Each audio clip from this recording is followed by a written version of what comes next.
Hi everyone, welcome to my channel. আজকে আমি আপনাদেরকে নকশি পিঠা বানিয়ে দেখাবো।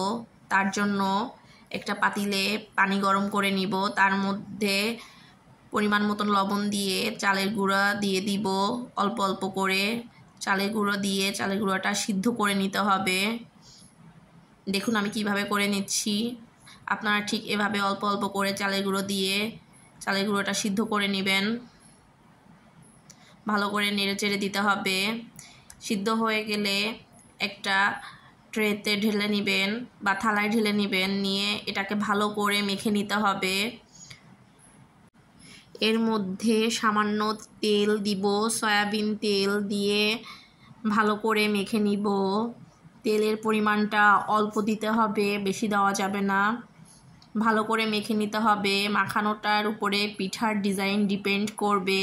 মাখানো ভালো হলে পিঠার ডিজাইনটাও খুব সুন্দরভাবে তোলা যাবে।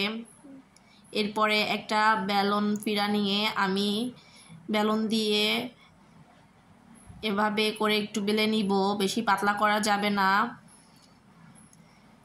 এরপরে একটি কলমের ঢাকনা এবং টুথপিক দিয়ে খুব সহজেই আমি নকশি পিঠার ডিজাইনগুলো তুলে নিব। দেখেন খুব সহজেই অল্প কিছু উপকরণ দিয়ে এই নকশি পিঠাটি বানানো যায়। এই পিঠাটি বানিয়ে রেখে অনেক দিন সংরক্ষণ করে রেখে খাওয়া যায়।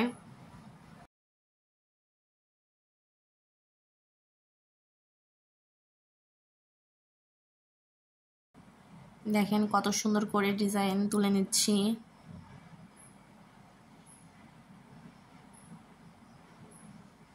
আর হ্যাঁ, এটা ডিজাইনটা তোলার আগে যখন রুটিটা বেলবেন একটু মোটা করে বেলতে হবে।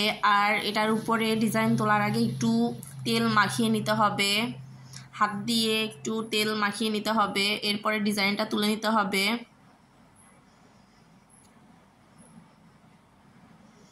এরপরে সাইডটা কেটে নিব। সাইড কাটার জন্য এই যে কাটারটা, এটা আমি একটা প্লাস্টিকের বোতল কেটে তারপরে ভাঁজ দিয়ে বানিয়ে নিয়েছি। একটু চাপ দিয়ে ভাঁজ দিলেই এটা এরকম খুব সহজে বানানো যায়।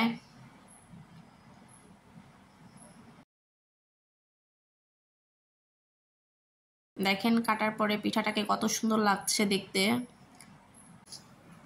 এরকম করে সব পিঠাগুলো আমি বানিয়ে নিব। একটা কড়াইতে ভাজার জন্য পরিমাণ মতন তেল দিয়ে নিব এবং তেলটা গরম করে নিয়ে এর মধ্যে একে একে পিঠাগুলো দিয়ে দিব। চুলার আঁচ মিডিয়াম টু লো আঁচে রেখে পিঠাগুলো ভেজে নিতে হবে।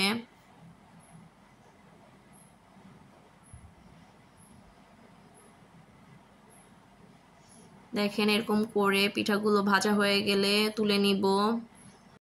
এরপরে পিঠাগুলোকে গুড়ের শিরায় দিব। নেক্সট ভিডিওতে এটি আপনাদেরকে দেখাবো।